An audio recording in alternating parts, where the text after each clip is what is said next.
امام اعظم امام ابو حنیفہ کے دور میں اس وقت کے خلیفہ کے پاس ایک ملحد آیا. اس نے اللہ کے وجود کے ہونے کا انکار کر رہا تھا، یعنی وجود باری تعالیٰ کے اس بات کا انکار کر رہا تھا، اللہ کے ہونے کا انکار کر رہا تھا. خلیفہ نے کہا کہ ہمارے پاس امام اعظم ہے جو دریا کے اس پار رہتا ہے، ان کو بلاتے ہیں، تم ان سے بات کرو، وہ تمہارے ہر سوال کا جواب دیں گے. اس نے کہا دیکھ لیتے ہیں، بڑا نام سنا ہے، آج مل کے بات بھی کر لیتے ہیں. امام اعظم کو جلوہ گر ہوتے تشریف لاتے کچھ دیر ہو گئی. جب حاضر ہوا، جب امام اعظم تشریف لائے، وہ آپ کے سامنے حاضر ہوا. خلیفہ نے پوچھا کہ حضرت آپ کو آتے دیر کیوں ہو گئی؟ امام اعظم نے کہا کہ آج عجیب واقعہ ہوا. جب میں گھر سے نکلا تو کشتی کیسے میں نے دریا پار کرنا تھا لیکن کوئی کشتی نہیں تھی. میں نے دیکھا کہ خود بخود ایک درخت ہوگا، خود بخود وہ کٹنا شروع ہو گیا، خود بخود اس سے کشتی بنی، خود بخود کشتی دریا میں اتری اور خود بخود دریا پار کروایا اور مجھے یہاں لے آئی. اس ملحد نے کہہ کے لگانے شروع کر دیے، ہنسنے لگ پڑا. امام اعظم نے پوچھا ہنستا کیوں ہے؟ اس نے کہا یہ کیسی بات کر رہے ہیں، آپ کے علم کا تو بڑے شورے سنے تھے، یہ کیسی بات ہے؟ درخت خود کیسے کٹ سکتا ہے؟ درخت خود بخود کیسے اگ سکتا ہے؟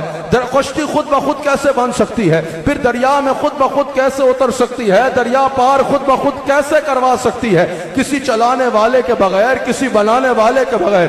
امام اعظم نے کہا میں تمہیں یہی تو سمجھانا چاہ رہا ہوں، جب اتنی سی کشتی خود بن کے خود نہیں چل سکتی تو یہ اتنی بڑی کائنات خود بن کے خود چل رہی ہے کیا؟ اس نے کہا میرے سوالات کا جواب دے. آپ نے فرمایا سوال کرو. اس نے کہا کہ اگر اللہ ہے تو نظر کیوں نہیں آتا؟ آپ نے فرمایا تمہارے گھٹنے میں درد ہے؟ کہا بہت زیادہ. آپ نے فرمایا درد ہے تو نظر کیوں نہیں آتا؟ کہا درد ہے لیکن نظر کیسے آئے گا؟ آپ نے کہا پتہ چل گیا، نہ دکھنا نہ ہونے کی دلیل نہیں بنے گا.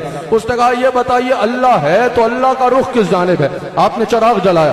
آپ نے فرمایا بتاؤ اس کا رخ کس جانب ہے؟ اس نے کہا اس رخ تو ہر جانب ہے. آپ نے فرمایا اللہ نور السماوات والارض. اس نے کہا اللہ ہے تو یہ بتائیے اللہ سے پہلے کیا تھا؟ آپ نے فرمایا 10 سے الٹی گنتی گنو. وہ 10 سے الٹی گنتا گنتا گنتا 1 پہ آیا. امام ابو حنیفہ نے فرمایا کہ اس سے پہلے کیا ہے؟ کہا 1 سے پہلے تو کچھ نہیں ہے. آپ نے فرمایا اللہ ایک ہے، اللہ سے پہلے کچھ نہیں ہے. سب سے پہلے ضروری یہ ہے کہ وجود باری تعالیٰ پر ایسے اس بات کا ایمان ہو اور پھر تعدد الہ کی نفی ہو.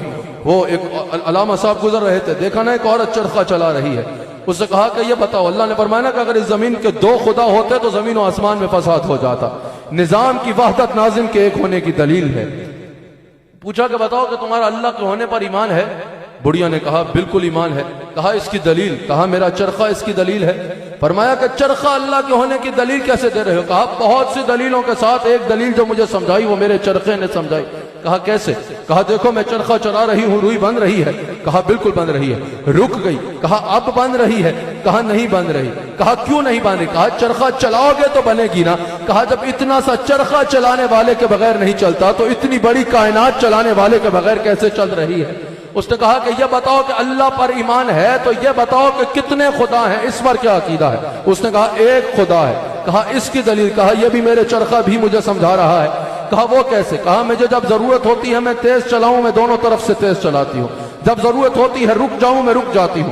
اگر ایک طرف سے میں پکڑوں دوسری طرف سے کوئی اور پکڑے، میں تیز چلاؤں وہ آہستہ چلائے، میں آگے کی جانب چلاؤں وہ اس کو ریسائیکل پیچھے کی جانب چلائے. تو بتاؤ چرخے کا کیا ہونا ہے؟ چرخے نے تو برباد ہو جانا ہے نا. کہا جب اتنا سا چرخہ 2 کے چلانے سے نہیں چلتا تو اتنی بڑی کائنات میں نظام کی وحدت ناظم کے ایک ہونے کی دلیل ہے. اللہ اکبر. عقیدہ توحید مضبوط ہو.